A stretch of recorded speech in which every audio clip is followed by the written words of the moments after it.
Welcome back in to KIRO Nights, ladies and gentlemen. Thanks so much for listening to us. Drew, what's the time for, brother? Now, the KIRO Nights question of the day. Well, we've had a lot of conversations about how future generations will look at some of the things that have happened to us and what questions they might have. So the question for you today is this.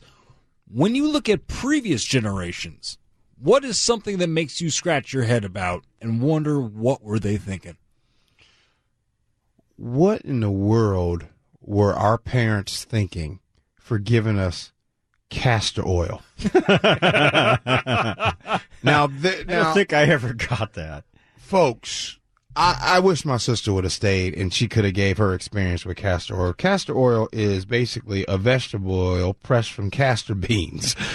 Okay. It comes from, but it was a pale liquid. It had a nasty, this taste, and I never smelled it. I think I never smelled it. I don't think it had a smell, but I think I used to always hold my nose and be able to take it. But whenever I wasn't feeling well, sick, my mom and dad, they would give me castor oil. Like, who does that to kids? Well, it was an old, it's an old tactic. It's been used since 1500 BC. It's been around for a while. Does it have any medicinal value whatsoever? Well, I bet it doesn't. I bet it does nothing. Okay, but you know what it also reminds me of? Yeah. It reminds me of our parents putting rubbing alcohol on our cuts. Oh. Like that. You can justify that. Yeah, that's but that was the worst. Yeah, it is. Pretty painful. I'm like, why are you choosing? My dad would tell me that alcohol is better than peroxide, and I'm thinking like, yeah, but peroxide does the job though, and it doesn't make your child cry. Plus, it's also got the really satisfying bubbling that goes with it, where you feel like I'm definitely killing germs right now. Yeah, it's got to be. Must be working. Mm-hmm. What about you, Frank? One thing that you look at a previous generation, you're like, I don't get it. I do not understand cigarette smoking. Oh, that was gonna be mine. I'm sorry, but I have never understood it from the time I was tiny. Right, and so it's been a long time. I understand it. I can understand. I'm not a smoker either. Right, I can understand it intellectually. Sure, as an addictive drug, totally. As where the society was, it still seems like an insane behavior to me, especially when it was killing people. My dad could not, like, if a conversation was getting good, he'd say, "Hold on, champ, let me grab my chokes." That's what he called cigarettes. My chokes. He called them chokes. He smoked Viceroy. Did he have reed glasses, and did he call them cheaters? Yes. I call mine cheaters. Yes, he did. Yes, he did call them cheaters. Nice guy. Hey, grab my cheaters over there. Yeah. But, I understand the cigarettes. I understand it. I don't get it. I get it. Yeah. I understand it. I smoked for a handful of times. Really?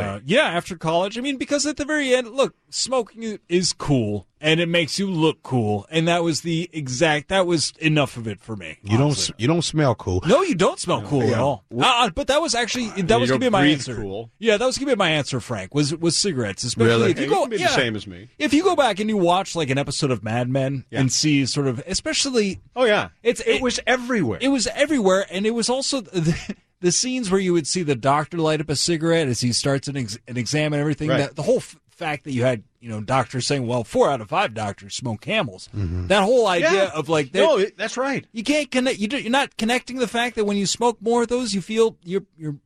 My mom used to smoke when I was little. Would smoke when she was cooking.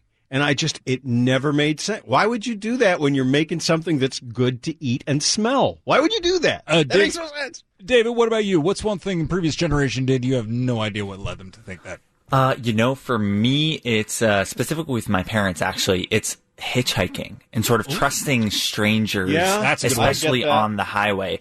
Both of my parents actually met in a commune in Northern California. Really? And both of them got there by hitchhiking. My mom from Philadelphia, my dad from up in Montana, just trusting people. They were in their early 20s, my mom especially, hitchhiking with, strange people. That's a crazy thing to think about Wasn't nowadays. Your brother Luke, wasn't he raised on a commune for a while or something? Yeah, he sure was. A couple of my siblings were. Luckily, I was not. But hitchhiking in general, I don't understand right now in today's day and age, doing that. It's illegal now, I guess, in most highways. For as well. good reason. Probably. I saw a hitchhiker about 3 weeks ago. Yeah. It was about 11 something at night. Yeah. I was scared. Did you just want to pull over to him and be like, excuse me? You think you were scared? I was mad you wouldn't pick me up. No, I was scared. Like, I was like, man, Really? please don't break. Because I just. Please don't break down. Yeah, I've seen way too much Datelines. Yeah. Like, I should have stopped and said, What are you doing? I mean, look, let's be real. Dark, desolate road, thumb up. Hey, I need a ride. It just ain't cutting it. No. Not unless you're Jack Reacher. Oh, man. Jack Reacher. Oh, is that Tom Cruise? That's well. Did he play in the it? novels? He's 6'5" and 250 pounds. All right, coming up next, we talk about Steve King and how I'm actually going to stick up for Steve King. Listen to KIRO Nights. I'm G. Scott.